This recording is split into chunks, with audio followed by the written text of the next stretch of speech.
Malayo pa lang, umaharurot na sa kuha ng CCTV ang kotseng yan sa Luisiana, Laguna.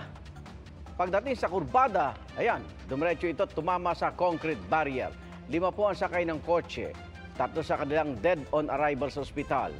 Nagpapagaling naman ang driver at isa pang pasahero. Ayon sa pulisya, posible nakatulog ang driver sa sobrang pagod dahil galing sa Lamay sa Bicol ang mga sakay. Naiuwi na sa Camarines Norte ang 2 sa mga nasawi habang ang isa'y nauwi na rin sa Rizal.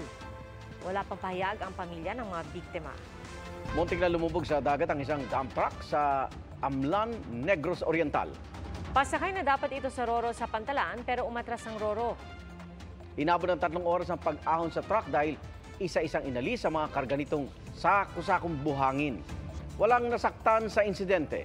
Umamin ang kumpanyang operator ng Roro na aksidente ang nangyari dahil sa human error.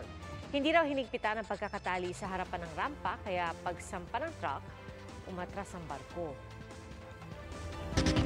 Nangihinayang ang isang nanay sa Governor Generoso, Davao Oriental. Ang naipon kasi niyang 300 o 35,000 pesos, inanay. Kwento ni Cheryl Ampong, nilagay niya ang mga pera sa alkansyang karton. Pero nang buksan niya ito nung linggo, pinamugaran na pala ito ng anay. Pabilisan na ito ng laptop at cellphone ng mga anak para magamit sa pag-aaral. Ayon sa Bangko Sentral, pwede pang mapalitan ng perang papel kung nasa 60% pa ang naiwang parteng hindi naapektuhan.